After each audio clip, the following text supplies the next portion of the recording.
গোলাঘাট জিলাৰ উষা গৰঙা তিনিআলিত শুকুৰবাৰে সন্ধিয়া মুখ্যমন্ত্ৰীৰ প্ৰতিকৃতি দাহ কৰে। অসম প্ৰদেশ কংগ্ৰেছ কমিটিয়ে বিজেপি চৰকাৰৰ সংবিধান বিৰোধী কাৰ্যকলাপ মূল্যবৃদ্ধি, মণিপুৰৰ কাণ্ডৰ খবৰ নোলোৱা স্মাৰ্ট মিটাৰৰ লুণ্ঠনৰ প্ৰতিবাদত 18 ডিচেম্বৰত ৰাজভৱন চলো কাৰ্যসূচী ৰূপায়ণ কৰিছিল। সেই কাৰ্যসূচীত অংশগ্ৰহণ কৰা লোকৰ ওপৰত হিমন্ত বিশ্ব শৰ্মাৰ অসম পুলিচ বাহিনীয়ে অধিক কন্দুৱা গেছ প্ৰয়োগ কৰাত অধিবক্তা তথা অসম প্ৰদেশ কংগ্ৰেছ কমিটি আইনী কোষৰ সদস্য মৃদুল ইছলামৰ মৃত্যু হয়। তাৰ প্ৰতিবাদত পুনৰ শুকুৰবাৰে মৃদুল ইছলামৰ মৃত্যুৰ উচিত তদন্ত বিচাৰি প্ৰদেশ কংগ্ৰেছ কমিটিয়ে ৰাজভৱন চলো কাৰ্যসূচী লোৱাত অসম প্ৰদেশ কংগ্ৰেছ কমিটিৰ সভাপতি ভূপেন বৰা আৰু জুবেৰ আলমক গ্ৰেপ্তাৰ কৰি ৰাখে। ইয়াৰ প্ৰতিবাদত অসম প্ৰদেশ কংগ্ৰেছৰ নিৰ্দেশ মৰ্মে গোলাঘাট জিলা কংগ্ৰেছ, যুৱ কংগ্ৰেছ, পদুমণি ব্লক কংগ্ৰেছ আৰু গমাৰী ব্লক কংগ্ৰেছে ঘিলাধাৰী আৰক্ষী থানাৰ অন্তৰ্গত উষা গৰঙা তিনিআলিত মৃদুল ইছলামৰ মৃত্যুৰ উচিত বিচাৰ আৰু ভূপেন বৰা আৰু জুবেৰ আলমৰ মুক্তিৰ প্ৰতিবাদত বিভিন্ন শ্লোগানে উষা গৰঙা তিনিআলিক কপাই মুখ্যমন্ত্ৰী হিমন্ত বিশ্ব শৰ্মাৰ প্ৰতিকৃতি দাহ কৰে।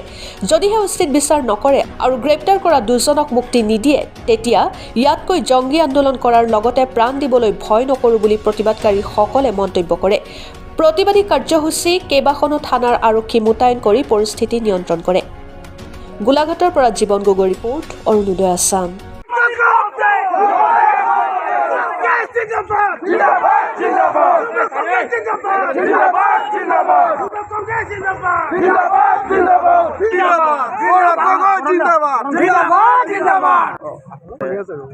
এই গোলাঘাট জিলাৰ যুৱ কংগ্ৰেছৰ নেতৃত্বত আমাৰ বিশেষকৈ প্ৰদেশ যুৱ কংগ্ৰেছৰ নিৰ্দেশ মৰ্মে এটা আমাৰ নিৰ্দেশ আহিল যে আমাৰ আজি সন্ধ্যা এটা কাৰ্যসূচী আছে।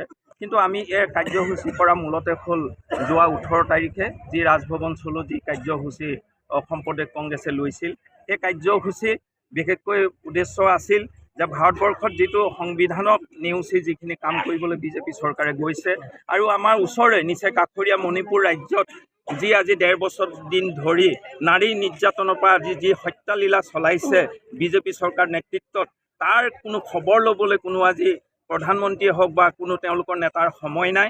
আৰু ঠিক অসমতো আমি দেখিবলৈ পাইছোঁ যে স্মাৰ্ট মিটাৰেই হওক বা অন্যান্য বিভিন্ন মূল্য বৃদ্ধি আদি কৰি আমাৰ যি সমাজক জুৰুলা কৰিছে, এই কথাবিলাক যেতিয়া ক'বলৈ 18 তাৰিখে ৰাজভৱন চলো এটা বিশেষ কাৰ্যসূচীৰ দ্বাৰা APCCয়ে লৈছিল। কিন্তু সেইদিনা আমাৰ দুৰ্ভাগ্য বিষয় যে আমাৰ এজন নেতা মৃদুল ইছলাম ডাঙৰীয়াক আমাৰ অসমৰ পুলিচ বাহিনীয়ে হিমন্ত বিশ্ব শৰ্মাৰ নিৰ্দেশত পৰিকল্পিতভাৱে হত্যা কৰিলে। আমি জানো, সদায় আমি আগতেও দেখি আহিছোঁ যে আচলতে কন্দুৱা গেছ তেনেধৰণে নিদিয়ে। তিনিওটাকৈ কন্দুৱা গেছ কেইজনমান মানুহৰ গালৈ ডাইৰেক্ট তেওঁলোকে দলিয়াই দিছিল আৰু তাৰ ফলশ্ৰুতিত আজি আমাৰ বহুত এজন উঠি অহা যুৱক অধিবক্তা মৃদুল ইছলামৰ মৃত্যু হ'ল। আমি মৰ্মাহত হৈছোঁ। কিন্তু আমি এটা কথাই ক'ব বিচাৰোঁ যে হিমন্ত বিশ্ব চৰকাৰক যে মৃদুল ইছলামক অকল হত্যা কৰি তেওঁলোকে বাচিব নোৱাৰিব। আৰু আমাৰ বহুত মৃদুল ইছলামৰ দৰে আমাৰ বহুত যুৱ নেতা আছে। আমি সকলোৱে প্ৰতি মুহূৰ্তত আগবাঢ়ি যাম। আৰু এটা কথা আমি দাবী জনাইছোঁ যে মৃদুল ইছলামৰ হত্যাৰ আমাক সুবিচাৰ লাগিব আৰু খুব সোনকালে আমাক বিচাৰ দিব লাগিব। আৰু সেই কাৰ্যসূচী আজি আমাক বিচাৰি আজি যি জনতা ভৱন চলো যি যাত্ৰা আজি অসম প্ৰদেশ কংগ্ৰেছ, অসম যুৱ কংগ্ৰেছে যি কাৰ্যসূচী লৈছিল, সেই কাৰ্যসূচীটো আমাৰ সন্মানীয় অসম প্ৰদেশ কংগ্ৰেছৰ সভাপতি ভূপেন বৰা ডাঙৰীয়াক আৰু অসম যুৱ কংগ্ৰেছৰ আমাৰ সন্মানীয় সভাপতি জুবেৰ আলমক আজি ইতিমধ্যে পুলিচে এৰেষ্ট কৰি ৰাখিছে। কিন্তু আমি সেইটো কাৰণে এই কাৰ্যসূচী পুনৰ আমি ল'বলৈ বাধ্য হ'লোঁ। আৰু যদি ইয়াৰ পাছতো তেওঁলোকে এনেধৰণে যদি আমাৰ সমাজৰ মাজত অত্যাচাৰ চলাই থাকে, আমি ইয়াৰ পাছত আৰু জংলী কাৰ্যসূচী ল'বলৈ বাধ্য হ'ম। আৰু আমি সোঁৱৰাই দিছোঁ, সতৰ্ক কৰি দিছোঁ হিমন্ত বিশ্ব শৰ্মাক, তোমাৰ এই স্বেচ্ছাচাৰিতাত আমি কিন্তু ভয় নকৰোঁ। আমি সদায় আগবাঢ়ি যাম।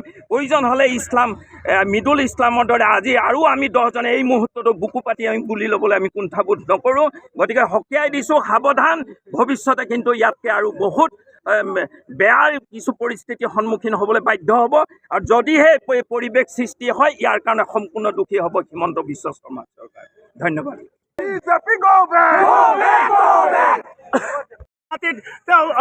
আছিলেহি তাৰ পাছত আজি ৰাতিপুৱা তেওঁ কেইবাখনো যুৱ কংগ্ৰেছৰ লগত সভা সমিতি কৰাৰ কথা, কিন্তু তেখেতক ৰাতিপুৱা শুই উঠাৰ পাছতে তেওঁ থকা সেই হোটেলখনতে তেখেতক গৃহবন্দী কৰা আমি পৰিলক্ষিত হ'ল।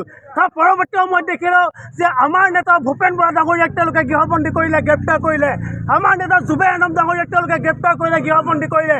গতিকে আমি আজি প্ৰতিবাদ সাব্যস্ত কৰিছোঁ গোলাঘাট জিলা যুৱ কংগ্ৰেছ আৰু আমাৰ গোলাঘাট জিলা কংগ্ৰেছ কমিটিৰ সহযোগত।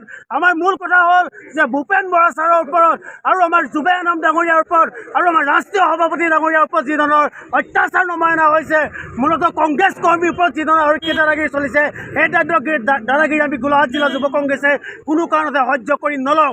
আমি সকীয়াই দিব বিচাৰিছোঁ হিমন্ত বিশ্ব শৰ্মাক, আমি সকীয়াই দিব বিচাৰিছোঁ অসম আৰক্ষীক যে আপোনালোকে যদি সময় থাকোঁতে আপোনালোকে যদি ঠিক ঠাক নহয়, সময় থাকোঁতে যদি আপোনালোকে মানুহৰ কথা চিন্তা কৰিব নলয়, তেতিয়াহ'লে কিন্তু অনাগত দিনত আমি যুৱ কংগ্ৰেছ কমিটিয়ে আৰু আমাৰ কংগ্ৰেছ কমিটিয়ে কিন্তু কোনো ধৰণে বহি নাথাকে।